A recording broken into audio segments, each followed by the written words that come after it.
Capítulo 8. Lá fora. 1. As estrelas e a nave rodaram em volta dela em um caleidoscópio vertiginoso. Kira abriu a boca e permitiu que o ar dos pulmões escapasse, como se deve fazer quando se está no espaço. Caso contrário, corresse o risco de danos em tecidos moles e, possivelmente, uma embolia. A desvantagem era que Kira tinha apenas 15 segundos de consciência. Era morte por asfixia ou morte por obstrução arterial. Não havia muito o que escolher. Ela soltou o ar por instinto e se debateu, na esperança de pegar alguma coisa com as mãos. Nada. Seu rosto ardia e pinicava, pois a umidade na pele estava fervendo. A sensação aumentou, tornando-se um fogo frio que se arrastava do pescoço para cima e para dentro da linha do couro cabeludo. Sua visão escureceu e Kira teve certeza de que ia desmaiar. O pânico se instalou. Um pânico profundo e imperioso, e o que restava do treinamento de Kira fugiu de sua mente, sendo substituído pela necessidade animal de sobreviver. Ela gritou, e ouviu o grito. Kira ficou tão chocada que parou e depois, por puro reflexo, respirou. Ar precioso encheu os pulmões. Incapaz de acreditar, ela apalpou o rosto. O traje tinha se fundido às suas feições, formando uma superfície lisa por cima da boca e do nariz. Com a ponta dos dedos, ela descobriu que aquelas pequenas conchas em domo agora cobriam os olhos. Kira respirou de novo, ainda incrédula.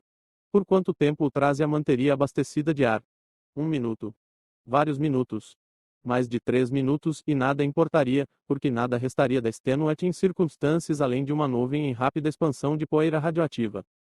Onde ela estava? Era difícil saber, Kira ainda rodava e era impossível se concentrar em um só objeto. A massa reluzente de Adrasteia passou oscilando, depois dela, a enorme curva da silhueta de Zeus, e então a extensão quebrada da Extenuate em circunstâncias. Flutuando junto com o cruzador, havia outra nave, um globo branco azulado e imenso, coberto de globos menores e o maior conjunto de motores que ela já vira.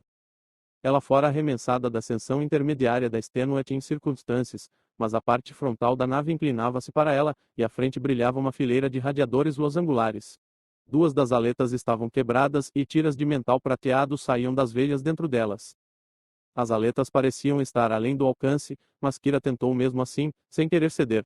Esticou os braços, esforçando-se para o mais perto possível dos radiadores enquanto continuava a rodar. Estrelas, planetas, nave e radiadores passavam num clarão, sem parar, e ainda assim ela se esforçava. As pontas dos dedos escorregaram pela superfície do losango, incapaz de segurar. Ela gritou e se debateu, sem sucesso algum. A primeira alenta rodou para longe, depois a seguinte, e a seguinte, os dedos roçando cada uma delas. Uma estava um pouco mais alta do que as demais, instalada em uma blindagem danificada. A palma da mão de Kira raspou na borda polida do losango, a mão grudou mesmo, como se coberta de cochês de lagartixa e ela parou com um solavanco violento. Uma dor forte inundou a articulação do ombro. Sem conseguir acreditar no alívio que sentia, Kira abraçou a alenta enquanto soltava a mão. Um leito macio de cílios cobria a palma, ondulando suavemente na leveza do espaço. Quem dera o traje a tivesse impedido de ser expelida da Extenuate em circunstâncias, para começo de conversa. Ela olhou a metade inferior da nave. Estava a várias centenas de metros e se afastava. Os 2 módulos de transporte ainda estavam acoplados ao tronco, ambos pareciam intactos. De algum jeito ela precisava alcançá-los, e rápido. Na verdade, Kira só tinha uma opção. Por Tule. Ela se apoiou na lenta losangular e saltou com a maior impulsão que pode. Ela torceu, por favor, que sua mira estivesse certa. Se errasse, não teria uma segunda chance. Enquanto atravessava o golfo insondável que a separava da popa da Extenuate em circunstâncias, Kira notou que sentia linhas fracas irradiando-se em ciclos pelo casco. As linhas eram azuis e violenta, e pareciam se agrupar em torno do motor de fusão campos eletromagnéticos. Era como ter os filtros de volta, pelo menos em parte. Era interessante, mas não tinha utilidade imediata. Kira se concentrou na nave alienígena. Brilhava no sol como uma conta de cristal polido. Tudo nela era esférico ou o mais perto possível do esférico. De fora, ela não sabia o que seriam alojamentos e o que seriam tanques de combustível, mas parecia que a nave abrigava uma tripulação considerável. Havia 4 janelas circulares pontilhando a circunferência e uma perto da proa da nave, cercada por um grande anel de lentes, portas e o que pareciam ser vários sensores. O motor não parecia diferente de nenhum dos foguetes com que ela estava familiarizada. A terceira lei de Newton não se importava se você era humano ou xeno. Porém, a não ser que os alienígenas tivessem se lançado de algum lugar extremamente próximo, eles precisavam ter também um propulsor de Markov. Ela se perguntou como eles podiam ter entrado furtivamente na Extenuating Circumstances. Será que saltavam direto para um poço de gravidade? Nem mesmo as naves mais potentes da Liga eram capazes desse truque em específico. A atração dolorosa e estranha que Kira sentia parecia se originar da nave alienígena. Parte dela queria segui-la e ver o que ia acontecer, mas era loucura, e Kira ignorou o impulso. Ela também sentia o pedaço órfão do Xeno, distante e esmorecendo enquanto se afastava no espaço. Será que viraria poeira de novo? Na frente de Kira, a metade inferior da Extenuating Circumstances começava a dar uma guinada. A culpa era de uma linha hidráulica rompida no casco, derramando litros de água no espaço. Ela estimou a mudança de ângulo entre ela e a nave, comparou-a com sua velocidade e percebeu que ia errar por quase 100 metros. A desesperança a dominou. Se conseguisse ir para lá em vez de diretamente à frente, ficaria bem, mas... Ela se deslocou para a esquerda. Kira sentiu uma breve aplicação de empuxo do lado direito do corpo. Usando um braço para contrabalançar o movimento, ela olhou para trás e viu uma névoa fraca se expandir atrás dela. O traje a impulsionava. Um instante de jubilo, depois ela se lembrou do perigo da situação. Ela se concentrou no destino de novo. Só um pouco mais para a esquerda, depois subir alguns graus e... Perfeito. A cada pensamento, o Xeno reagia, proporcionando a exata quantidade de empuxo necessária para reposicioná-la. Agora mais rápido. Mais rápido. A velocidade aumentou, embora não tanto quanto Kira gostaria. O traje, afinal, tinha seus limites. Ela tentou calcular quanto tempo tinha se passado. 1 minuto. 2. Não importava, era tempo demais de qualquer forma. Os sistemas do módulo de transporte levariam minutos para iniciar e se preparar para a partida, mesmo com os controles de emergência. Ela poderia usar os propulsores RCS, o sistema de controle de radiação, para ganhar alguns metros entre ela e a Extenuating Circumstances, mas não bastaria para protegê-la da explosão. Uma coisa de cada vez. Kira precisava entrar no módulo primeiro, depois se preocuparia com a tentativa de escapar. Uma linha vermelha e fina percorreu a metade inferior da nave, levando para cima a haste truncada, um feixe de laser que a cortava. Com vezes explodiram em nuvens de vapor cristalizado e ela viu homens e mulheres exentados no espaço, o último fôlego formando pequenas nuvens diante dos rostos contorcidos. O laser deu uma guinada de lado quando chegou à seção de acoplagem, virou-se e cortou o módulo mais distante. Uma explosão de escapamento de ar empurrou o módulo para longe da Extenuating Circumstances, depois um jato de fogo irrompeu de um tanque de combustível perfurado em uma das asas e o módulo se afastou numa espiral, o tubo rodando descontrolado. Puta que pariu! Gritou Kira. A polpa da Extenuating Circumstances rolou de lado para ela, impelida pela descompressão dos pedaços partidos. Ela descreveu um arco em volta da superfície do casco claro, junindo perigosamente rápido, e bateu na fuselagem do módulo remanescente. Impresso em grandes caracteres pela lateral estava o nome Valkyrie.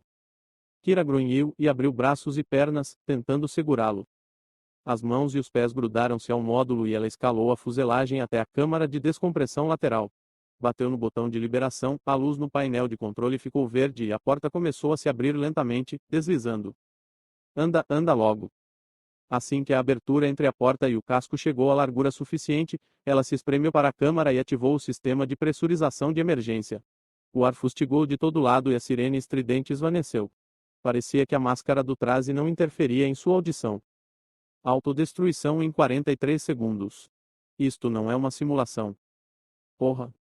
Quando a leitura da pressão apontou normalidade, Kira abriu a câmara interna e se meteu por ela, na direção da cabine.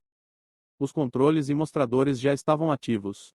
Uma olhada rápida e ela viu que os motores estavam ligados e as tarefas e os protocolos prévio tinham sido cumpridos. Bicho. Ela se jogou no assento do piloto e se embolou com o arnes até conseguir se afivelar. Autodestruição em 25 segundos. Isto não é uma simulação. Me tira daqui. Gritou pela máscara. Decolar. Deco. A Valkyrie arremeteu como se tivesse se despregado do cruzador e o peso de 1000 toneladas se espatifou nela quando os motores rugiram e ganharam vida. O traje endureceu, reagindo, mas ainda assim doeu. A nave alienígena bulbosa faiscou pelo nariz da Valkyrie, depois que viu rapidamente a ascensão frontal da Extenuating Circumstances a meio quilômetro de distância e duas cápsulas de evasão em formato de caixão disparando da proa da nave e acelerando para a superfície desolada de Adra. Em uma voz surpreendentemente baixa, Bishop falou. Senhorita Navares, deixei uma gravação para você no sistema da Valkyrie. Contém todas as informações pertinentes relacionadas a você, sua situação e este ataque. Por favor, assista assim que for conveniente. Infelizmente, nada mais posso fazer para ajudar. Tenha uma viagem segura, senhorita Navares. Espere. O que? Um brilho branco faiscou na tela e a pressão dolorosa no peito de Kira desapareceu. Um instante depois, o módulo se sacudiu quando foi atingido pela esfera de escombros em expansão. Por alguns segundos, parecia que a Valkyrie ia se partir.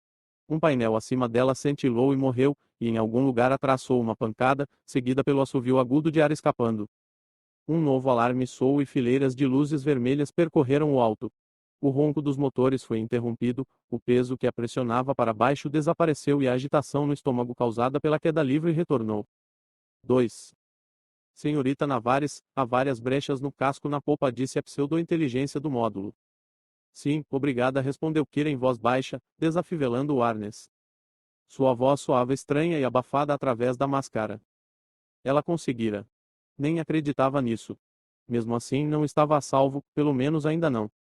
Desativar alarme, disse ela. A sirene prontamente foi interrompida.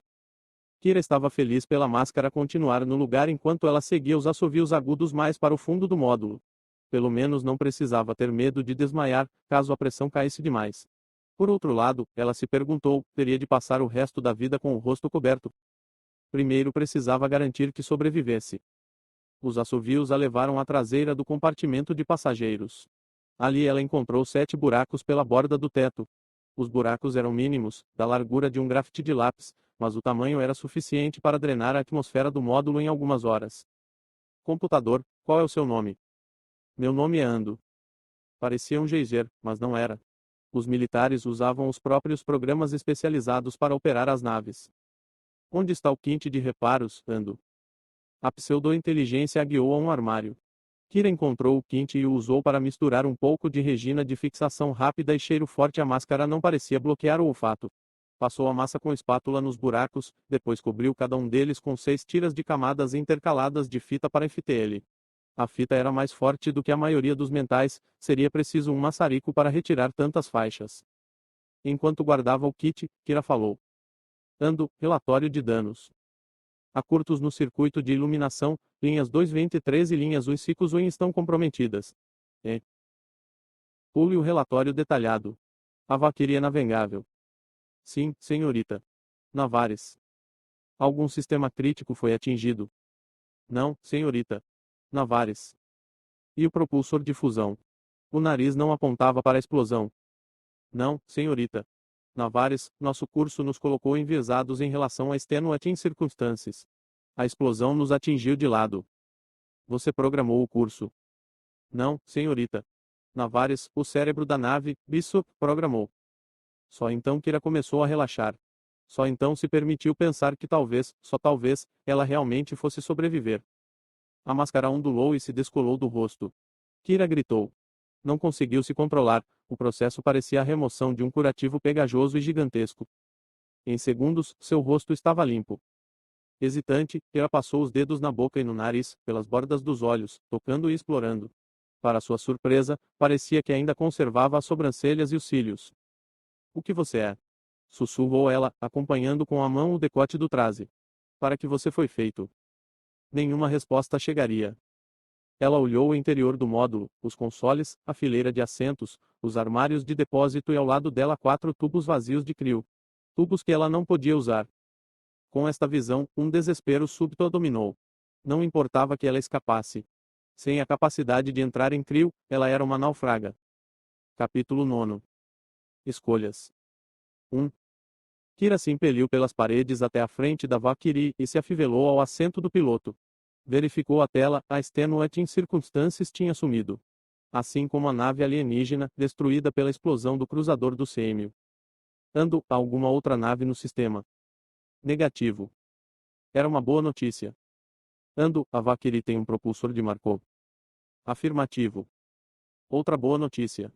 O módulo era capaz de FTL, a velocidade mais rápida que a luz. Mesmo assim, a falta de crio ainda podia matá-la. Dependia da velocidade do propulsor. Ando, quanto tempo a Valkyrie levará para chegar a 61 km, se o módulo fizer uma aceleração de emergência para o limite de Markov? 78 dias e meio. Kira xingou. A Fazenda só havia levado 26 dias. Ela supôs que a lentidão do módulo não deveria surpreender. A nave era feita para saltos de curto alcance, não muito mais do que isso. Não entre em pânico. Ela ainda podia ter sorte. A pergunta seguinte seria a determinante. Ando, quantos pacotes de ração a Valkyrie carrega? A Valkyrie carrega 107 pacotes de ração. Kira pediu a pseudo-inteligência para fazer as contas para ela. Não ter os filtros era frustrante, ela não conseguia resolver nem mesmo cálculos básicos sozinha. Somando os dias necessários para desacelerar em 61 kgni, o resultado era um tempo total de viagem de 81,74 dias. Com metade da ração, a comida só duraria 8 semanas para Kira, o que a faria passar outros 25,5 dias sem comida. A água não era problema, graças ao equipamento de recuperação do módulo, ela não morreria de desidratação. A falta de comida, por outro lado. Kira ouvira falar de pessoas que jejuaram por mais ou menos um mês e sobreviveram. Também ouvira falar de pessoas que morreram em muito menos tempo. Não havia como saber. Ela estava em uma forma física razoável e tinha o traje para ajudá-la, então havia uma possibilidade de conseguir, mas era uma verdadeira aposta. Ela esfregou a têmpora, sentindo a formação de uma dor de cabeça. Ando, toque a mensagem que Bissot deixou para mim. Apareceu a imagem de um homem de cara severa na tela diante de Kira, o avatar do cérebro da nave. Tinha a testa frangida e parecia ao mesmo tempo preocupado e colérico. Senhorita Navares, o tempo é curto. Os alienígenas estão interferindo em nossos comunicadores e derrubaram o único drone de sinal que consegui lançar. Isso não é bom. A única esperança agora é você, senhorita Navares. Inclui todos os dados de meus sensores nesta mensagem, assim como registros do Dr. Carr, de Adrasteia, etc. Por favor, transmita às autoridades relevantes.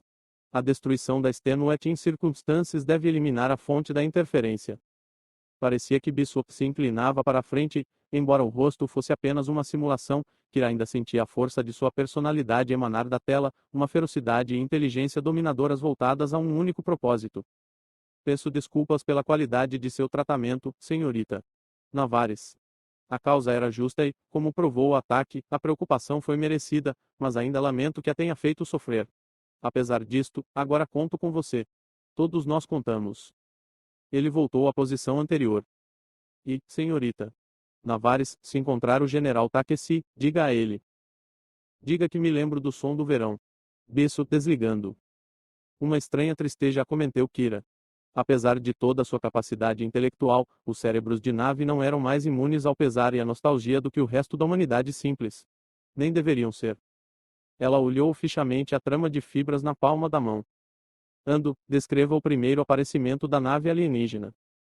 Uma nave não identificada foi detectada, via satélite, 63 minutos atrás, arremetendo para Geus em um curso de interceptação.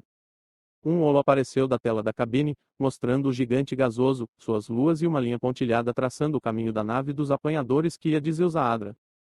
A nave acelerava a 25 gramas, mas... Disse Andro. Merda. Isso era uma aceleração monstruosa. Ando continuou. A descarga de seu foguete foi insuficiente para produzir empuxo observável. A nave então executou um giro e desacelerou por 7 minutos para combinar as órbitas com a NCM Extenuate em circunstâncias. Uma fria apreensão tomou Kira. O único jeito de os apanhadores conseguirem manobras como aquela seria reduzindo o arrasto inercial da nave. Isto era teoricamente possível, mas não era algo que os humanos conseguissem. Os desafios de engenharia ainda eram grandes demais, a potência necessária, por exemplo, era proibitiva. Sua apreensão se aprofundou. Era de fato como um pesadelo. Eles enfim faziam contato com outra espécie senciente, mas a espécie era hostil e capaz de voar em círculos em torno de qualquer nave humana, até aquelas não tripuladas. Ando ainda falava. A nave não identificada não respondeu às saudações e iniciou as hostilidades em... Pare, disse Kira. Ela sabia do resto. Kira pensou por um momento. Os apanhadores devem ter saltado no sistema do outro lado de Zeus.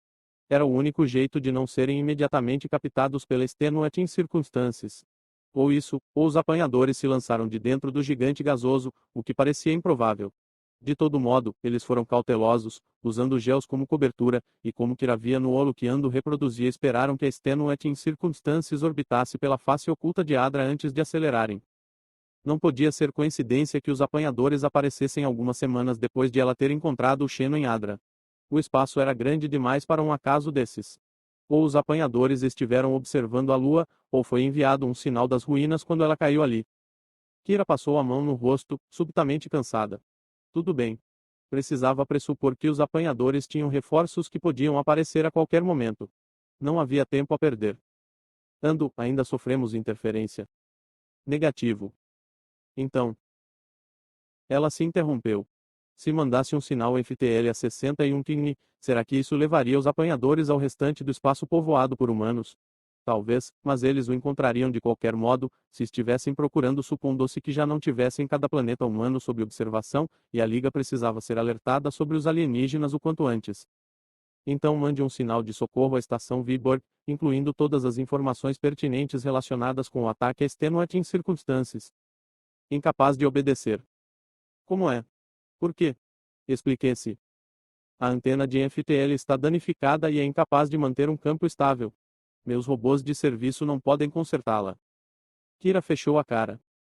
Redirecione o sinal de socorro pelo satélite de comunicação em órbita. Satélite 28G código de acesso. Ela metralhou sua autorização da empresa. Incapaz de obedecer. O satélite 28G não responde. Escombros na área indicam que foi destruído. Mas que merda. Kira se encostou na cadeira. Não podia nem mesmo mandar uma mensagem à Fidanza. A nave tinha partido há apenas um dia, mas sem comunicação FTL, podia muito bem estar do outro lado da galáxias, no que dizia respeito a Kira. Ela ainda podia fazer transmissões mais lentas que a luz e o faria, mas estas levariam 11 anos para chegar a 61 km, o que não servia nem a Kira, nem a Liga. Ela respirou fundo e devagar. Calma. Você pode passar por isso.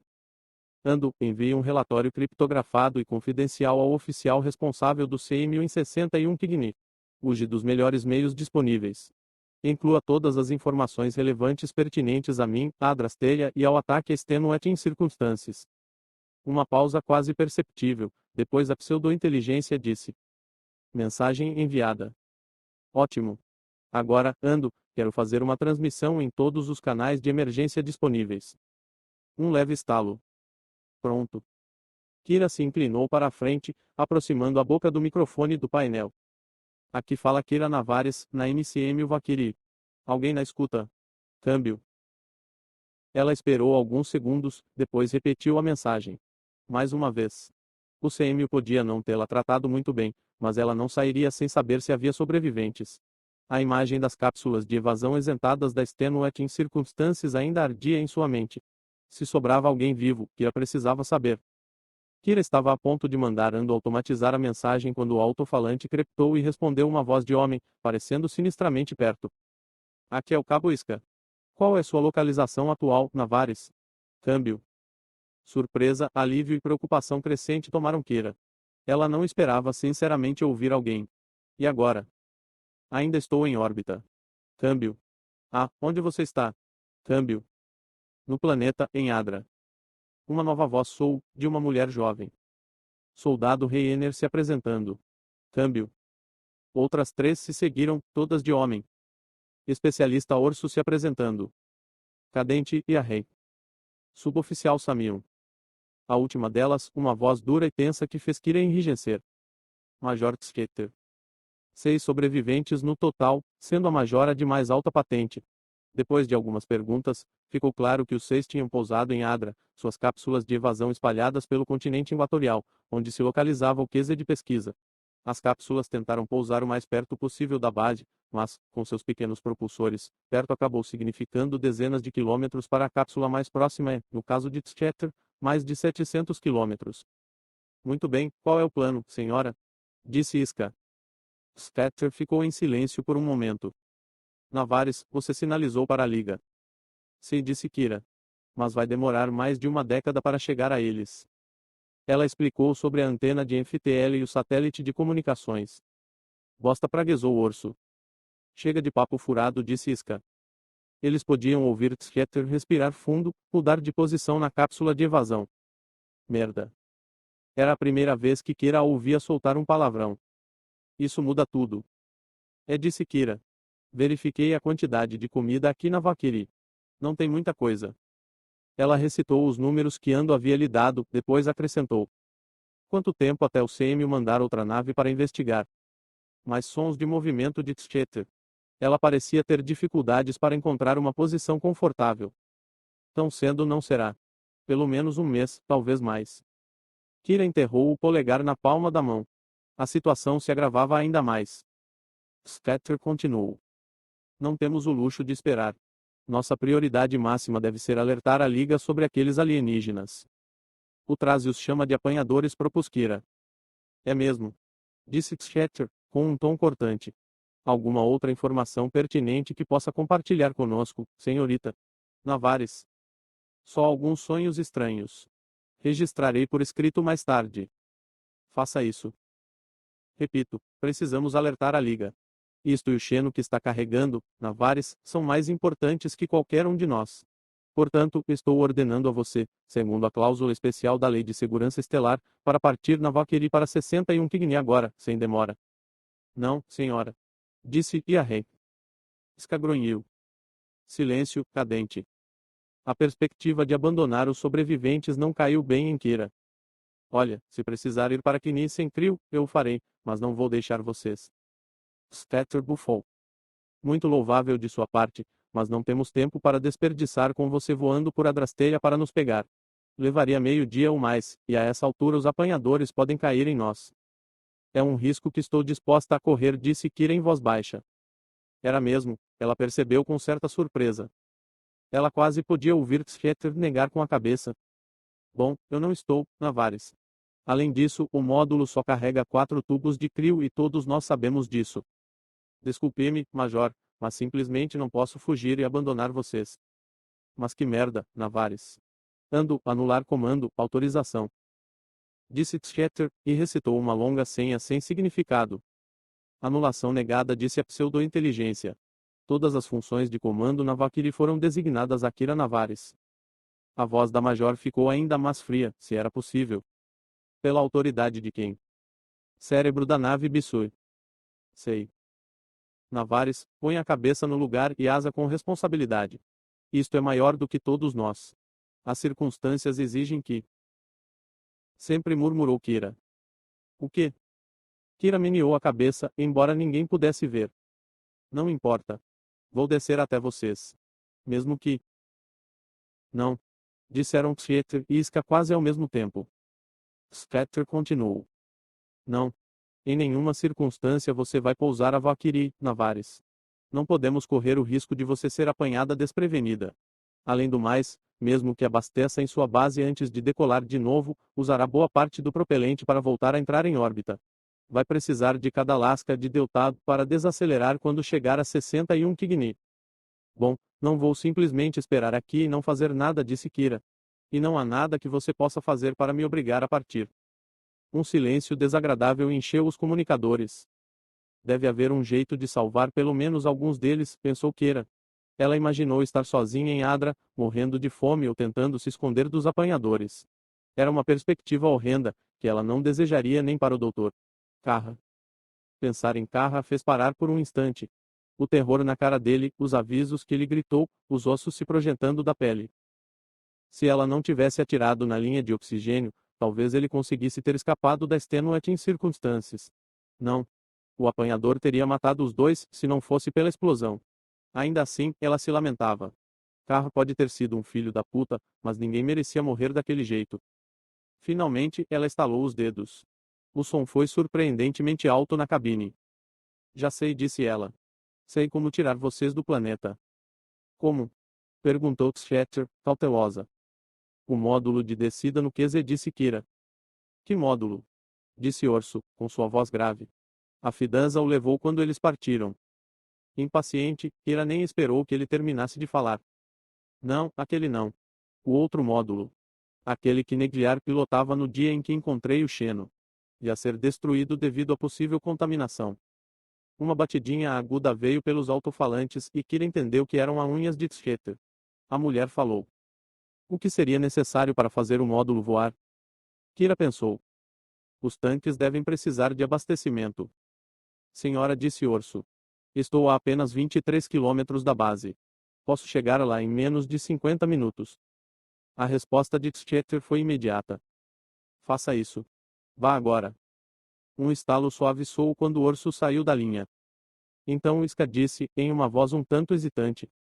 Senhora? Eu sei, disse Schechter. Navares, preciso falar com o cabo. Aguarde. Tudo bem, mas... O comunicador ficou mudo. 2. Kira analisou os controles do módulo enquanto esperava. Quando vários minutos se passaram e Schechter ainda não tinha voltado, Kira se desafivelou e vasculhou os armários de depósito do módulo até encontrar um macacão. Não precisava dele, o Xeno a mantinha bem aquecida, mas ela se sentia nua desde que despertara na Extenuating Circumstances. Vestir roupas a reconfortava. De certa forma, isso fazia com que se sentisse mais segura. Podia ser besteira, mas fazia diferença. Então ela foi à pequena cozinha do módulo. Estava com fome, mas, sabendo como era limitado o suprimento de rações, não podia comer um pacote de refeição. Em vez disso, pegou um saco de chão autoaquecido, sua bebida preferida, e levou ao coque. Enquanto tomava o chá, viu o trecho de espaço onde estiveram a Extenuating Circumstances e a nave dos apanhadores. Nada além da escuridão vazia. Todas aquelas pessoas, mortas. Humanos e alienígenas. Não restava nem mesmo uma nuvem de poeira, a explosão destruíra as naves e espalhara seus átomos para tudo quanto era lado. Alienígenas. Alienígenas sencientes. Esta informação ainda a impressionava. Além do fato de que ela ajudara a matar um deles. Talvez as criaturas com tentáculos fossem abertas a negociações. Talvez ainda fosse possível uma solução pacífica. Porém, uma solução dessas, fosse qual fosse, provavelmente envolveria Kira. Ao pensar nisso, as costas das mãos se enrugaram, as fibras entrelaçadas agruparam-se como músculos retejados. Desde o contato com o apanhador, o traje ainda não tinha se acomodado inteiramente, parecia mais sensível ao estado emocional de Kira do que antes. Pelo menos o ataque a Extenuating Circumstances tinha dado uma resposta, os humanos não eram a única espécie consciente a ser violenta, até assassina. Longe disso. Kira desviou os olhos para o visor frontal e o volume cintilante de Adrasteia depois dele. Era estranho perceber que os 6 tripulantes, inclusive Schechter, estavam em algum lugar na superfície, lá embaixo. 6 pessoas, mas o módulo tinha apenas 4 cápsulas de crio. Kira teve uma ideia. Ela abriu de novo o canal de comunicação e falou. Schechter, está me ouvindo? Câmbio. O que foi, Navares? A major parecia irritada. Temos 2 cápsulas de crio no Case. Lembra? Aquelas que eu e Negliar usamos. Uma delas talvez ainda esteja lá. Anotado. Haveria mais alguma coisa útil na base. Comida, equipamento. Esse tipo de coisa. Não sei. Não terminamos de esvaziar o local. Talvez ainda tenha plantas vivas no compartimento de hidroponia. Talvez alguns pacotes de ração na cozinha. Muito equipamento de pesquisa, mas isso não enche a barriga de ninguém. Entendido. Câmbio e desligo. Mais meia hora se passou até que a linha ressuscitou e a major disse. Navares, está na escuta. Sim, estou aqui, disse Kira rapidamente. Orso encontrou o módulo de descida. O hidrocraqueador também parece estar funcional. Urtuli. Que ótimo. Agora, o que vai acontecer é o seguinte, disse Schechter. Depois que terminar de reabastecer o módulo, o que deve levar uns 7 minutos, Orso vai buscar Samion, Reiner e Yahé. Isto exigirá 2 viagens. Em seguida, eles se reunirão com você em órbita. O módulo voltará com seu próprio combustível à base e você, senhorita Navares, dará a Ando a ordem de partir na Valkyrie. Estamos entendidas. Kira fez uma careta. Por que a major a irritava tanto? E o tubo de crio de que falei? Está na base. Muito danificado. Kira estremeceu. O traje deve ter atingido o tubo quando saiu. Entendido. Então você isca. Nós vamos ficar. Uma estranha afinidade dominou Kira. Não gostava da major nem um pouco, mas não pode deixar de admirar a coragem da mulher. Por que você? Não devia. Não disse Schechter. Se vocês forem atacados, precisamos de pessoal que saiba lutar. Eu quebrei a perna no pouso. Não seria de ajuda nenhuma. Quanto ao cabo, ele se ofereceu como voluntário. Ele fará a viagem a pé até a base nos próximos dias e, quando chegar lá, voará para me apanhar. Eu sinto muito, disse Kira. Não senta, disse Schechter, severa. Não se pode mudar a realidade e, de todo modo, precisamos de observadores aqui, caso os alienígenas retornem. Sou da inteligência da frota, sou a mais apta para a tarefa. Claro, disse Kira. A propósito, se procurar na estação de trabalho de Seppo no Quezé, talvez encontre alguns pacotes de sementes. Não sei se vocês vão conseguir fazer alguma coisa crescer, mas... Vamos verificar, disse Schechter. Depois, em um tom um pouco mais brando, acrescentou. Agradeço por ter pensado nisso, mesmo que você às vezes seja um tremendo pé no saco, Navares. Ah, tá, o Roto falando do esfarrapado. Kira passou a mão na beira do console, observando como a superfície do traje se flexionava e se esticava. Ela se perguntou, se estivesse no lugar de Schechter, teria coragem de tomar a mesma decisão. Informaremos quando o módulo decolar. Schechter desligando. 3.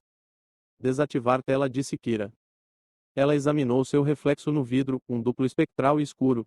Era a primeira vez que dava uma boa olhada em si mesma desde o surgimento do Xeno.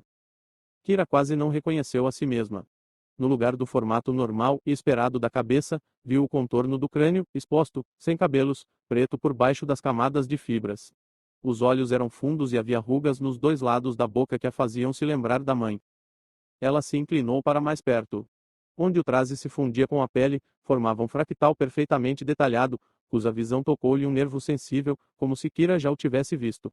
A sensação de desavo era tão forte que por um momento ela sentiu que estava em outro lugar e em outra época, e teve de se sacudir e recuar. Kira se achou macabra, parecia um cadáver que se levantou da sepultura para assombrar os vivos. O ódio a tomou e ela desviou os olhos, sem querer ver as evidências dos efeitos do Xeno. Ficou feliz por Alan nunca a ter visto assim, como ele poderia gostar dela ou amá-la. Kira imaginou uma expressão de nojo no rosto dele, que combinava com a dela. Por um momento, lágrimas encheram-lhe os olhos, mas ela as conteve, piscando com raiva. Kira vestiu o boné que tinha tirado de um armário e levantou a gola do macacão para esconder o máximo possível do Xeno. Depois. Ativar tela. Começar gravação. A tela se iluminou e uma luz amarela apareceu perto da câmera no painel. Oi, mãe. Pai. Está. Não sei quando vocês verão isso. Nem mesmo sei se verão, mas espero que sim. As coisas não andam bem por aqui. Não posso contar detalhes, pois meteria vocês em problemas com a liga, mas Alan morreu. Fizel, Hugo, Ivanova e Seppo também. Kira teve de virar a cara por um momento antes de continuar. Meu módulo de transporte está danificado e não sei se conseguirei voltar a 61 Kigni, então, se eu não conseguir, mãe, pai, designei vocês como meus beneficiários. Vocês encontrarão as informações anexadas a esta mensagem. Além disso, sei que isto pode parecer estranho, mas preciso que confiem em mim. Vocês precisam se preparar. Precisam se preparar de verdade. Vem uma tempestade por aí e será das feias. Pior do que a de 37. Eles entenderiam. A piada sempre foi de que só o apocalipse podia ser pior do que a tempestade daquele ano. Uma última coisa, não quero que vocês três fiquem deprimidos por minha causa. Especialmente você, mãe. Eu te conheço. Não fique em casa se lamentando. Isso vale para todos vocês. Saiam. Sorriam. Vivam. Por mim, e também por vocês. Por favor, prometam que farão isso. Kira se interrompeu, depois assentiu. Me desculpem. Eu sinceramente peço desculpas por fazer vocês passarem por isso.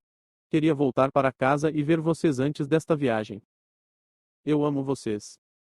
Ela bateu no botão de parar. Por alguns minutos, Kira ficou sentada e não fez nada, só observou a tela em branco. Depois se obrigou a gravar uma mensagem para Sen, irmão de Alan. Como não podia contar a verdade a respeito do Xeno, pôs a culpa pela morte dele em um acidente na base. No fim, Kira se viu chorando de novo. Não tentou conter as lágrimas. Tanta coisa tinha acontecido nos últimos dias que era um alívio desafogar, ao menos por um tempinho. No dedo, ela sentiu um peso fantasma onde deveria estar a aliança que Alan lhe dera. Sua ausência só aumentou o afluxo de lágrimas.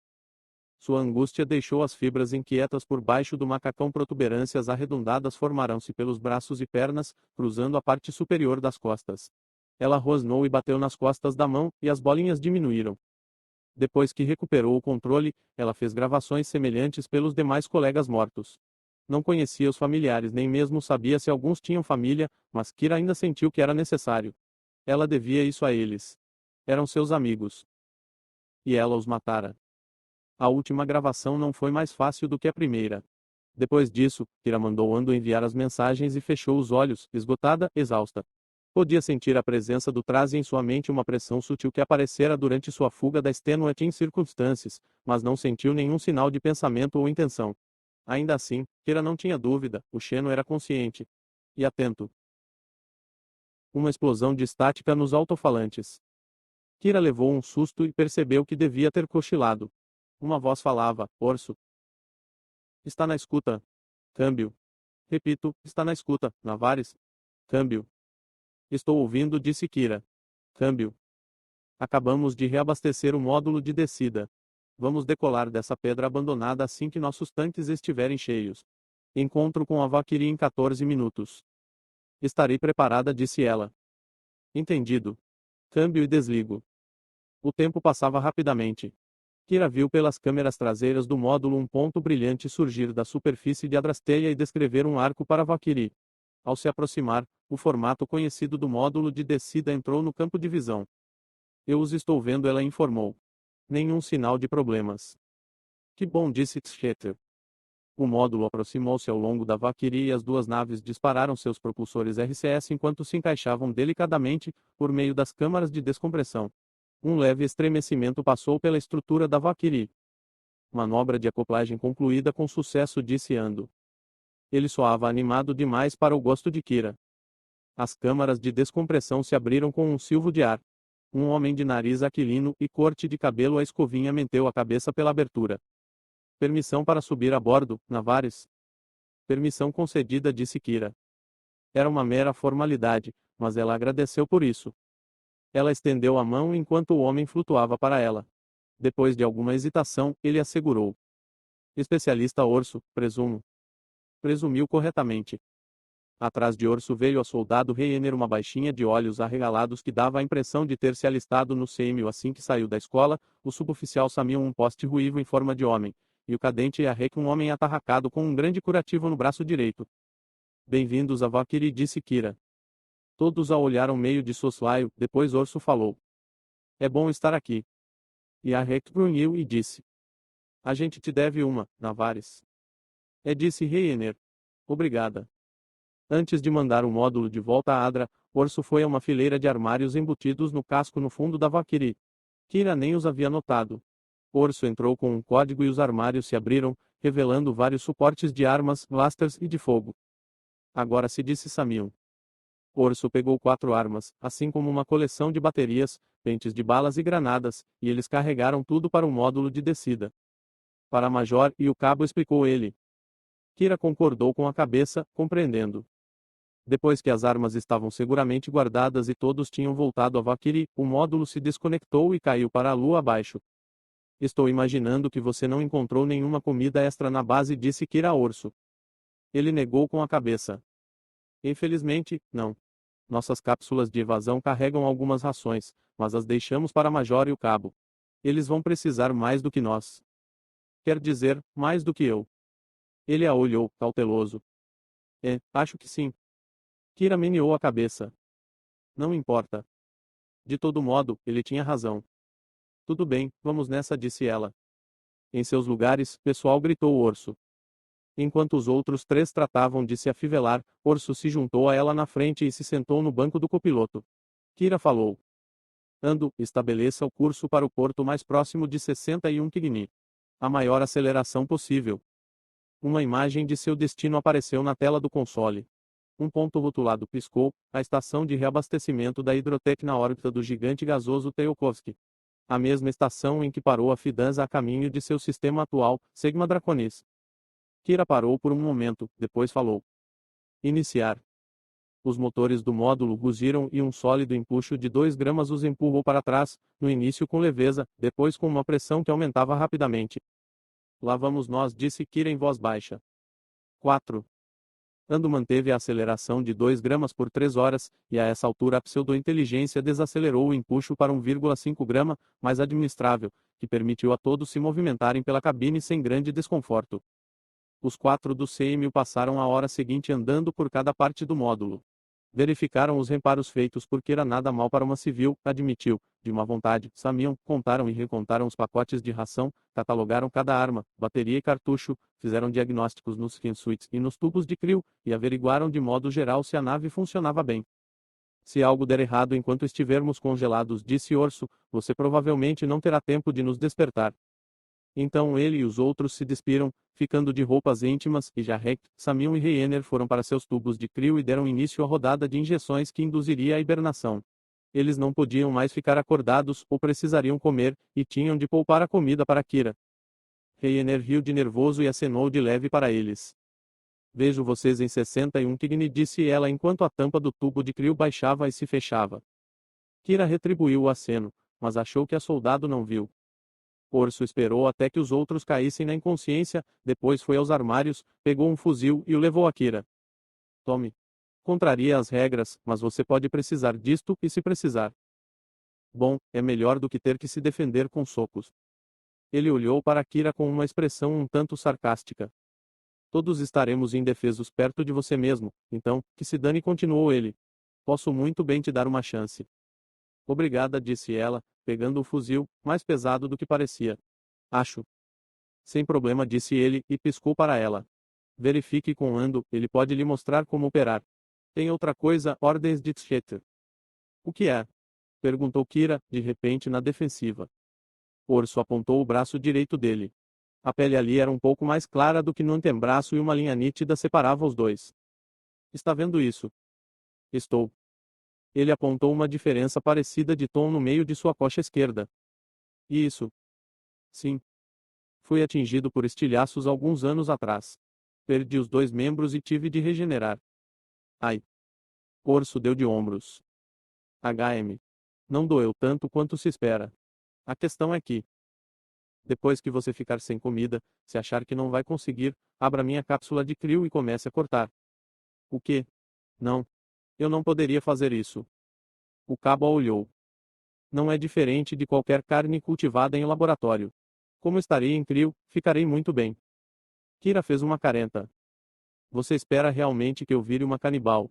Meu Deus do céu, sei que as coisas são diferentes no sol, mas... Não, disse Orso, segurando-a pelos ombros. Eu espero que você sobreviva. Não estamos de brincadeira aqui, Navares. Toda a raça humana pode estar em perigo. Se precisar cortar um de meus braços e comer para continuar viva, você deve fazer isso, porra. Os 2 braços, se for preciso, e minhas pernas também. Entendeu o que eu disse? Ele estava quase gritando quando terminou. Kira fechou bem os olhos e assentiu, incapaz de olhá-lo no rosto. Depois de um segundo, Orso a soltou. Muito bem. Ótimo. Só não, HM, não me fatie se não precisar. Kira fez que não com a cabeça. Não vou. Eu prometo. Ele estalou os dedos e fez um sinal afirmativo. Excelente. Ele subiu na última cápsula de crio e se acomodou no berço. Vai ficar bem sozinha. Confirmou. Kira encostou o fuzil na parede a seu lado. Vou. Tenho Ando para me fazer companhia. É isso aí. Não quer pirar para cima da gente, né? Depois ele fechou a tampa do tubo de crio e uma camada de condensação fria logo cobriu o interior do visor, escondendo-o. Kira soltou o ar e sentou-se com cuidado ao lado do fuzil, sentindo nos ossos cada quilo a mais da 1,5 grama. Esta seria uma longa viagem. 5. A Valkyrie manteve a aceleração de 1,5 grama por 16 horas. Kira aproveitou a oportunidade para gravar um relato detalhado das visões que vinha recebendo do Xeno, que fez Ando enviar a Ksheter e a Liga. Ela também tentou acessar os registros que Bishop tinha transferido da Extenuate em circunstâncias, especificamente aqueles pertinentes ao exame que Carr fez do Xeno. Para a forte irritação dela, os arquivos eram protegidos por senha e rotulados como somente para pessoal autorizado. Como isso não deu certo, Kira cochilou e, quando não conseguia mais dormir, ficou deitada olhando o Xeno se retrair em volta da pele. Ela traçou uma linha errante pelo braço, notando a sensação das fibras sob o dedo. Depois passou a mão por baixo do cobertor térmico em que tinha se enrolado por baixo do cobertor e do macacão e se tocou onde antes não havia se atrevido. Seios, barriga, conchas e entre as coxas. Não houve prazer no ato, era um exame clínico, nada mais que isso. Seu interesse por sexo, naquele momento, estava abaixo de 0. Ainda assim, surpreendeu Kira o quanto a pele era sensível, apesar das fibras que a recobriam. Entre as pernas estava lisa como uma boneca, e ainda assim ela sentia cada dobra conhecida de pele. Sua respiração saiu num silvo entre os dentes cerrados e ela afastou a mão. Chega. Por enquanto, sua curiosidade estava mais do que satisfeita.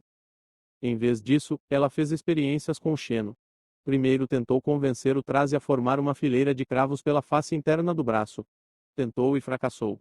As fibras se agitaram em resposta ao comando mental, mas se recusaram a obedecer. Ela sabia que o Xeno podia. Só não queria. Nem se sentia suficientemente ameaçado. Nem imaginar um apanhador diante dela bastou para convencer o organismo a produzir um cravo. Frustrada, Kira voltou a atenção para a máscara do Trazi, curiosa se podia invocá-la à vontade. A resposta era sim, mas com certa dificuldade. Só se forçando a um estado próximo do pânico, em que o coração martelava e alfinetadas de suor frio brotaram da testa, Kira conseguiu transmitir sua intenção e só então sentiu o mesmo arrepio pelo couro cabeludo e o pescoço, do Trazi fluindo para o rosto. Por um momento, Kira teve a impressão de que sufocava e naquele momento seu medo foi real. Depois ela se controlou e a pulsação desacelerou. Com tentativas subsequentes, o Xeno ficou mais receptivo e ela conseguiu o mesmo resultado com uma certa preocupação concentrada fácil de gerar, em vista das circunstâncias.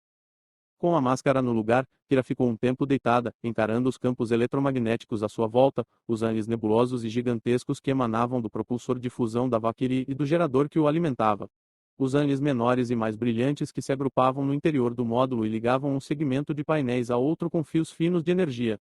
Ela achou os campos estranhamente bonitos, as linhas diafanas a lembravam a aurora que no passado ela via em Weyland, só que eram mais regulares. No fim, foi demais manter a tensão do pânico autoinduzido e ela permitiu que a máscara se retraísse do rosto, e os campos desapareceram de vista. Pelo menos ela não ficaria inteiramente só. Tinha Ando e o Trazi, sua companhia silenciosa, o carona paragitário, a peça de roupa viva e mortal. Não era uma amizade de unha e carne, mas de pele. Antes de a aceleração ser interrompida, Kira se permitiu comer um dos pacotes de ração. Seria a última chance de ter uma refeição com alguma sensação de peso por muito tempo e ela estava decidida a não desperdiçar. Ela comeu sentada ao lado da pequena cozinha. Quando terminou, deu-se de presente outro saco de shell, que tomou aos poucos, pela maior parte de uma hora.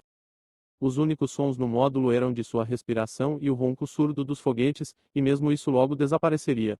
Pelo canto do olho, ela via os tubos de crio no fundo da Valkyrie, frios e imóveis, sem indicação dos corpos congelados que continham. Era estranho pensar que não era a única pessoa no módulo, embora Orso e os outros mal passassem de blocos de gelo naquele momento. Não era uma ideia reconfortante. Kira estremeceu e deixou a cabeça bater no piso/parede. A dor disparou pelo crânio e ela tremeu, com os olhos lacrimejando. Merda, resmungou.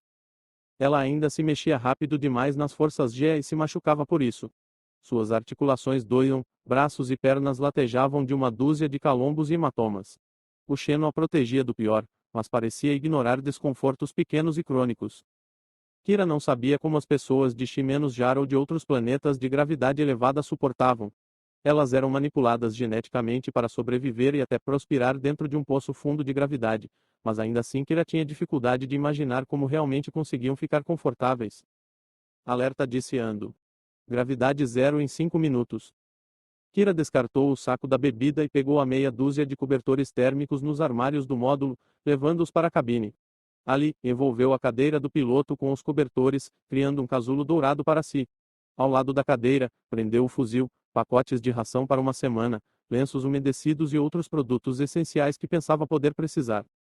Então um leve solavanco atravessou a antempara e os foguetes foram desligados, deixando-a em um silêncio abençoado. O estômago de Kira subiu junto com ela e o macacão flutuou para longe da pele, como que inflado. Tentando impedir que o almoço, tal como foi, fizesse um bis, ela se aninhou na cadeira forrada de folhas de mental.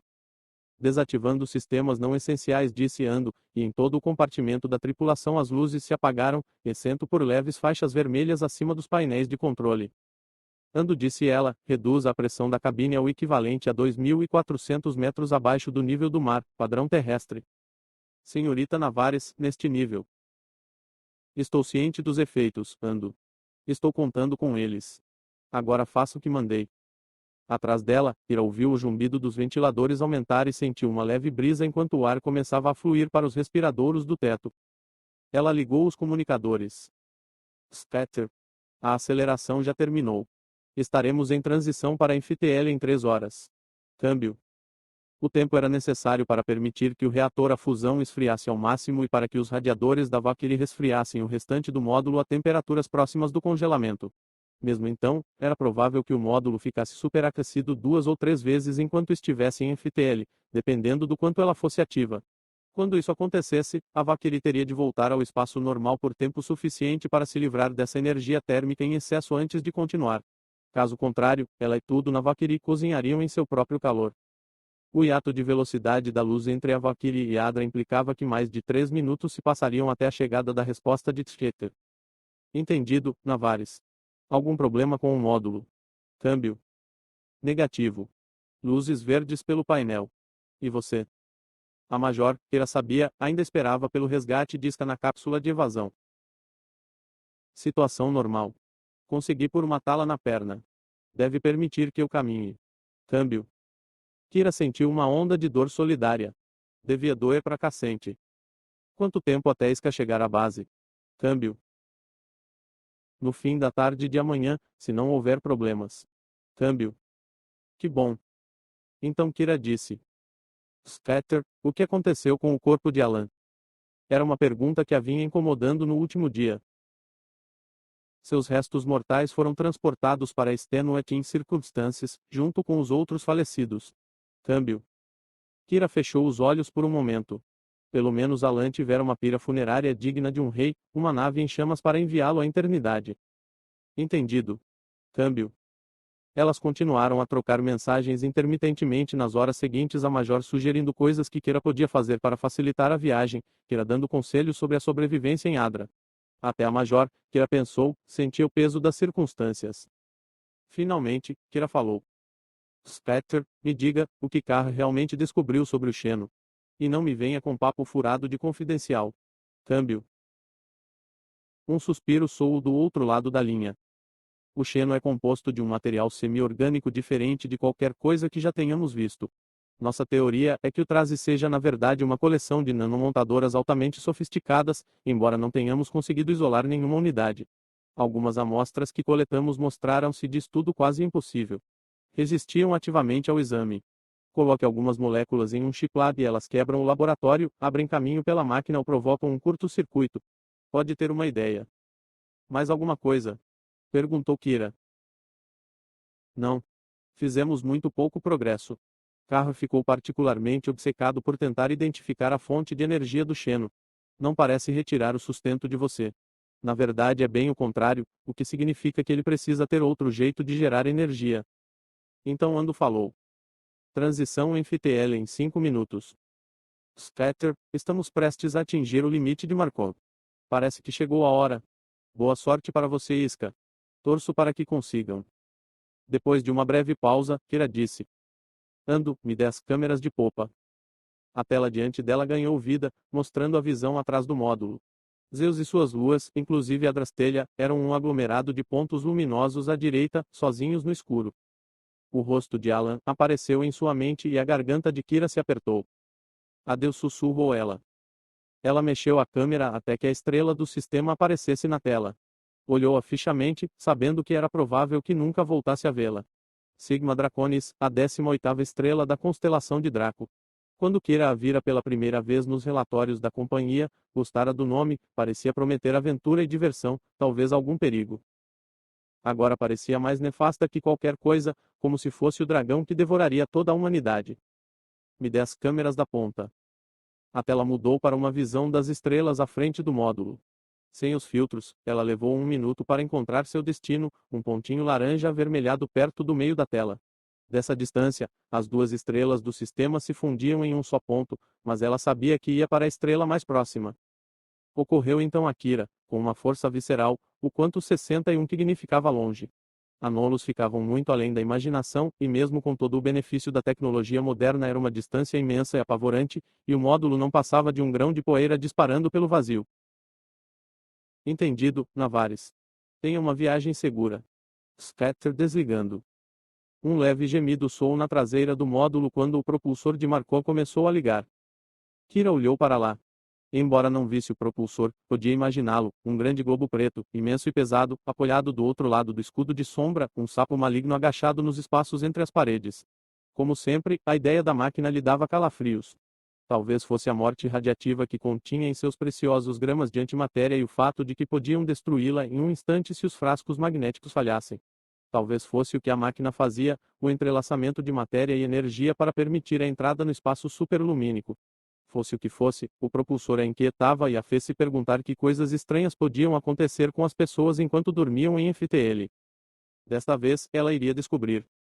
O gemido se intensificou e Ando disse. Transição FTL em 5, 4, 3, 2, 1. O gemido chegou a seu auge e as estrelas desapareceram. Saída de cena em 1. No lugar da Via Láctea, apareceu um reflexo distorcido do módulo, um volume escuro e sombrio iluminado unicamente pelo brilho fraco de dentro da cabine. Kira se viu pelo visor, uma mancha de pele clara flutuando acima do painel de controle, como um rosto arrancado, sem corpo. Kira nunca havia observado uma bolha de Markov pessoalmente, sempre estava em crio quando acontecia o salto. Ela mexeu a mão, e seu duplo deformado se mexeu ao mesmo tempo. A perfeição da superfície espelhada a fascinava. Era mais do que atomicamente lisa, era lisa no nível de plane. Não podia existir nada mais liso, porque a bolha era feita da própria superfície deformada do espaço. Do outro lado da bolha, do outro lado dessa membrana infinitesimalmente fina, estava a estranheza do universo superlumínico, tão perto, mas tão distante. Isso ela nunca veria. Nenhum humano podia ver. No entanto, ela sabia que estava ali um vasto reino alternativo, unido com a realidade conhecida apenas pelas forças da gravidade e o tecido do próprio espaço-tempo. Através do espelho disse Kira em voz baixa. Era uma antiga expressão entre os espaçonautas, cuja precisão só agora ela apreciava verdadeiramente. Diferente de uma área normal do espaço-tempo, a bolha não era inteiramente impermeável. Ocorria algum vazamento de energia de dentro para fora, o diferencial de pressão era enorme. Não era muita coisa, mas existia, e isso também era bom, porque ajudava a reduzir o acúmulo térmico enquanto se estava em FTL. Sem isso, a Valkyrie, assim como as naves em geral, não conseguiria ficar no espaço superlumínico por mais de algumas horas. Kira se lembrou de uma descrição que o professor de física do quarto ano usara certa vez: ir mais rápido do que a luz é como viajar em uma linha reta ao longo de um ângulo reto. A frase ficara gravada nela e quanto mais aprendia matemática, mais Kira percebia o quanto era exata. Ela olhou seu reflexo por vários minutos. Depois, com um suspiro, escureceu o visor até ficar opaco.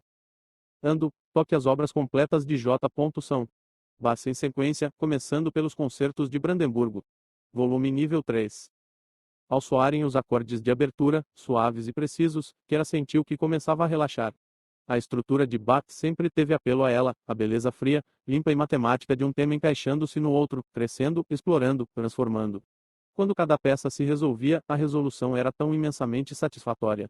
Nenhum outro compositor lhe causava a mesma sensação. A música foi o único luxo a que ela se permitiu. Não produziria mais calor e, como Kira não podia ler nem jogar nos seus implantes, precisava de algo para impedir que enlouquecesse nos dias que viriam. Se ainda tivesse a concertina, podia praticar no instrumento, mas como não tinha. De qualquer forma, a natureza tranquilizadora de Bach, em conjunto com a baixa pressão da cabine, a ajudaria a dormir, o que era importante. Quanto mais conseguisse dormir, mais rápido o tempo passaria e menos comida seria necessária. Ela levantou o braço direito e o esticou na frente do rosto. O traje estava ainda mais escuro na escuridão circundante, uma sombra dentro de sombras, visível mais como ausência do que como realidade. Ele deveria ter um nome. Ela tivera uma sorte danada de escapar da extenuating circunstâncias. Tudo indicava que o apanhador a mataria. Se não matasse, a descompressão explosiva daria cabo dela. O Xeno salvara sua vida várias vezes. Claro que, sem o Xeno, ela nunca nem teria corrido perigo. Ainda assim, Kira sentia certa gratidão para com ele. Gratidão e confiança, porque, com ele, estava mais segura do que qualquer fuzileiro naval em sua armadura energizada. Depois de tudo por que passaram, o Xeno merecia um nome. Mas qual? O organismo era um feixe de contradições, era armadura, mas também era uma arma. Podia ficar duro, ou podia ficar mole. Podia fluir como água ou podia ser rígido como uma viga de metal. Era uma máquina, mas também, de certo modo, estava vivo. Eram variáveis demais a se levar em conta. Nenhuma palavra conseguia abarcar todas. Em vez disso, Kira se concentrou no caráter mais evidente do traje, a aparência. A superfície do material sempre a lembrava a obsidiana, embora não fosse tão vêtrea. Obsidiana, disse ela, baixo. Com a mente, ela empurrou a palavra para a presença do Xeno, como que para fazê-lo entender. Obsidiana. O Xeno reagiu. Uma onda de imagens e sensações desconexas a percorreu. No início ela ficou confusa individualmente, não pareciam significar nada, mas, à medida que a sequência se repetia vezes sem conta, ela começou a enxergar as relações entre os diferentes fragmentos. Juntos, eles formavam uma linguagem nascida não das palavras, mas de associações. Ela entendeu. O Xeno já tinha nome. Era um nome complexo, composto de conceitos interrelacionados na forma de uma teia, que ela percebeu que provavelmente levaria anos para processar plenamente, se isso.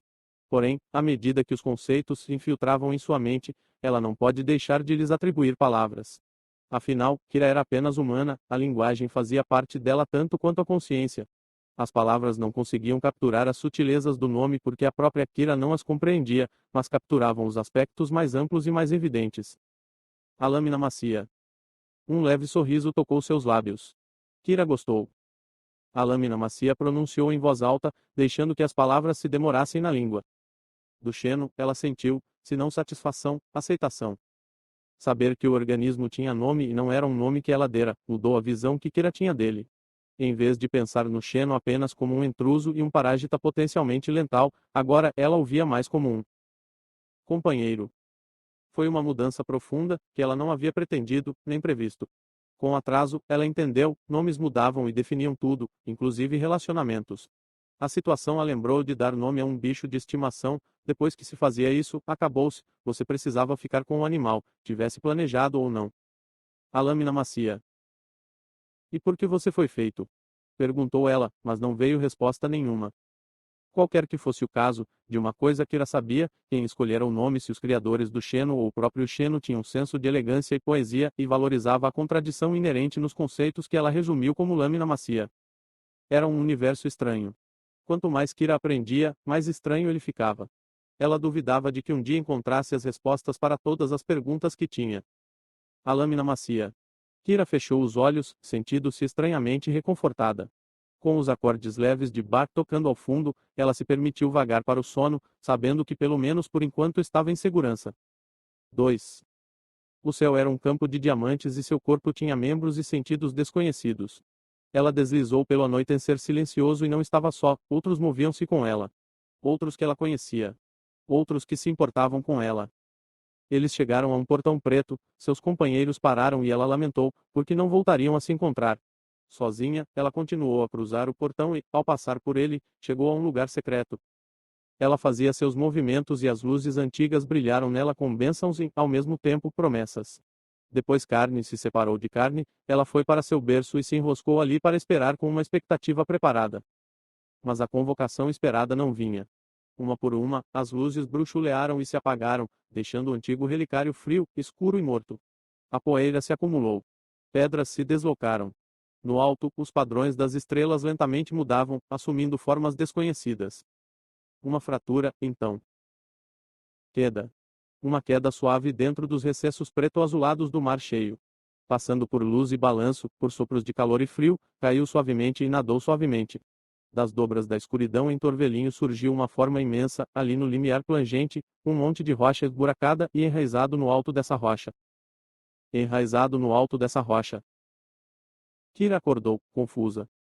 Ainda estava escuro e, por um momento, não sabia nem onde estava, nem como tinha chegado ali, apenas que caía de uma altura terrível. Ela gritou e se debateu, e seu cotovelo bateu no painel de controle ao lado do assento do piloto. O impacto a jogou de volta à plena consciência e ela percebeu que ainda estava na Valkyrie e que Bach ainda tocava. Ando, sussurrou ela. Por quanto tempo dorme? No escuro, era impossível saber. 14 horas e 11 minutos. O estranho sonho ainda perdurava na mente, sinistro e agridoce. Porque o Xeno insistia em lhe mandar essas visões. O que tentava dizer a ela? Sonhos ou lembranças? Às vezes as diferenças entre os dois eram tão pequenas que deixavam de existir. Carne se separou de Carne. Outra pergunta lhe ocorreu: será que a separação do Xeno a mataria? Esta parecia a única interpretação possível do que o traje lhe mostrara. A ideia lhe trouxe um gosto amargo. Devia haver um jeito de se livrar da criatura. Kira imaginou o quanto Lâmina Macia realmente compreendia do que vinha acontecendo desde que Kira o encontrara. Será que ele percebia que tinha matado os amigos dela? Alan. Ela pensou no primeiro conjunto de imagens que o Xeno a obrigou a ver, o Sol moribundo com os planetas arruinados e o cinturão de escombros. Era de lá que o parásita vinha. Alguma coisa tinha dado errado, algum cataclismo. Isso fazia sentido, mas, de resto, as coisas ficavam indistintas. O Xeno tinha se unido a um apanhador, mas não estava claro se os apanhadores tinham criado o Xeno ou o Grande Farol. Ela estremeceu. Tanta coisa acontecera na galáxias, coisas de que os humanos não tinham consciência. Desastres. Batalhas. Civilizações distantes. Era assustador pensar nisso. Uma coceira se formou no nariz e ela espirrou com intensidade suficiente para bater o queixo no peito. Ela espirrou de novo e, na luz vermelha e fraca da cabine, viu caracóis de poeira verde vagando dela para os respiradouros do módulo. Cautelosa, ela tocou o externo. Uma fina camada de pó a recobria, como quando ela despertara na Extenuating Circumstances durante o ataque do apanhador. Ela apalpou abaixo do corpo, não tinha se formado nenhuma depressão. O Xeno não dissolvera parte do assento. Kira frangiu o senho. Na Extenuating Circumstances, o Xeno devia ter absorvido o convés porque precisava de parte ou todo o seu conteúdo. Mentais, plásticos, elementos vestigiais, alguma coisa. O que significava que ele de certo modo sentia fome. E agora? Sem depressão, mas ainda assim a poeira. Por quê? Ah, era isso. Ela havia comido. A poeira aparecia sempre que ela ou o Xeno se alimentavam. O que queria dizer que a criatura estava excretando. Se assim era, a conclusão desagradável era de que o parásita tinha assumido o controle de suas funções digestivas e processava e reciclava os desentos, eliminando os elementos de que não precisava. A poeira era o equivalente alienígena do GRAD, os grânulos de desentos cobertos de polímero que os skinsuits formavam a partir das fezes do usuário. Kira fez uma careta. Podia estar enganada e torcia por isso, mas achava improvável. Isso levantava a questão de como o Traze, como um dispositivo alienígena, podia entender sua biologia o bastante para se mesclar a ela. Uma coisa era interagir com um sistema nervoso. Interagir com a digestão e outros processos biológicos fundamentais ficava várias ordens de magnitude mais complicado. Alguns elementos formavam os blocos de construção da maior parte da vida nas galáxias, mas, mesmo assim, cada bioma alienígena tinha evoluído a própria linguagem de ácidos, proteínas e outras substâncias e compostos químicos. O Traze não deveria ser capaz de se ligar a ela. Esse fato indicava que os criadores/originadores do Xeno tinham um nível de tecnologia muito maior do que ela inicialmente pensara, e se eram os apanhadores. Naturalmente também era possível que o Traze estivesse apenas cumprindo inconscientemente seus imperativos, e que acabaria envenenando e possivelmente matando Kira por uma incompatibilidade química horrenda. Ela nada podia fazer, fosse como fosse. Kira não sentia fome, ainda não. Também não precisava se aliviar. Assim, ela fechou os olhos novamente e permitiu que a mente vagasse de volta para o sonho, escolhendo detalhes que pareciam importantes, em busca de qualquer sinal que ajudasse a responder às suas perguntas. Iniciei a gravação em áudio, disse ela. Gravando. Falando lenta e cuidadosamente, Kira fez um registro completo do sonho, tentando incluir cada fragmento de informação. O berço. O limiar plangente. As lembranças ressoaram nela como o tom de um gongo longuíquo. Kira sentia que a lâmina macia ainda tinha mais a partilhar, que havia um detalhe que tentava esclarecer, um detalhe que ainda não tinha ficado explícito. Talvez, se ela dormisse de novo, a lâmina macia lhe mandasse outra visão. 3. Depois disso, o tempo ficou indistinto. Parecia andar mais rapidamente e, ao mesmo tempo, era mais lento. Mais rápido porque grandes faixas dele passavam sem que Kira notasse enquanto dormia ou no crepúsculo nebuloso entre o sono e a vigília. Mais lento porque as horas que ela passava acordada eram iguais. Ela ouvia o ciclo interminável de Bach, contemplava os dados que compilara em Adra tentando determinar se ou como tinha relação com o Xeno e mergulhava nos cantos mais felizes da memória. Nada mudou, nada além da respiração, do fluxo sanguíneo nas veias e do movimento lento de sua mente. Ela comia pouco e, quanto menos comia, menos sentia vontade de comer. Uma vasta calma a tomou e o corpo parecia cada vez mais distante e insubstancial, como se fosse uma projeção holográfica. Nas poucas vezes em que saiu do assento do piloto, descobriu que não tinha nem a vontade, nem a energia para se mexer. Seus períodos de vigília eram cada vez mais curtos, até que ela passava a maior parte do tempo vagando entre a consciência e a inconsciência, sem nunca saber se tinha dormido ou não. Às vezes recebia fragmentos de imagens da lâmina macia, explosões impressionistas de cores e sons, mas o Xeno não compartilhou com ela nenhuma lembrança como a do limiar plangente. Em uma ocasião, Kira percebeu que o zumbido do propulsor de Marco tinha cessado. Ela levantou a cabeça dos cobertores térmicos que a enrolavam, viu um punhado de estrelas do lado de fora das janelas da cabine e percebeu que o módulo tinha saído de FTL para se resfriar. Quando olhou novamente, algum tempo depois, as estrelas tinham desaparecido. Se o módulo voltou ao espaço normal em algum outro momento, ela não viu. Por menos que Kira comesse, as reservas de ração não paravam de diminuir. A poeira que o traje expelia se acumulava em um leito suave em volta de seu corpo, moldando-se à sua forma e a recobrindo como uma espuma densa vagava dela em delicados filetes para os respiradouros do teto. Até que, um dia, não restava mais ração. Ela olhou a gaveta vazia, sem conseguir processar a visão. Depois voltou ao assento do piloto, afivelou-se e respirou fundo e longamente, o ar frio na garganta e nos pulmões. Não sabia há quantos dias estava no módulo e não sabia quantos dias restavam. Ando poderia ter lhe dito, mas ela não queria saber. Ou Kira ia conseguir, ou não ia. Os números não mudariam isso. Além do mais, ela receava perder as forças para continuar, se ele lhe contasse. A única saída era passar por isso, preocupar-se com a duração da viagem só a tornaria mais deprimente. Agora vinha a parte difícil, não havia mais comida. Por um momento, ela pensou nos tubos de crio na parte traseira do módulo e na oferta de orso, mas, como antes, sua mente se rebelou contra a ideia. Preferia morrer de fome a precisar comer outra pessoa. Talvez sua atitude mudasse à medida que ela definhasse, mas Kira tinha certeza de que não mudaria. De um vidro que guardou perto da cabeça, ela pegou um comprimido de melatonina, mastigou e engoliu. O sono, mais do que nunca, era seu amigo. Se conseguisse dormir, não precisaria comer. Kira só torcia para acordar novamente. Finalmente, sua mente ficou cada vez mais nebulosa e ela caiu no esquecimento. 4. A fome chegou, como Kira sabia que viria, aguda e excruciante, como um monstro com garras rasgando suas entranhas. A dor subia e descia, regular como uma maré, e cada maré era mais alta que a anterior. A boca salivava e ela mordeu o lábio, atormentada por pensamentos com comida. Ela esperava por isso e estava preparada para o pior. Em vez disso, a fome parou. Parou e não voltou. Seu corpo ficou frio e ela se sentia esvaziada, como se o umbigo estivesse unido à coluna. Por tole, ela pensou, fazendo uma última oração ao Deus dos espaçonautas. Então dormiu e não acordou mais, teve sonhos lentos de planetas estranhos com céus estranhos e com fractais em espiral que floresciam em espaços esquecidos. Tudo era silêncio e tudo era escuridão.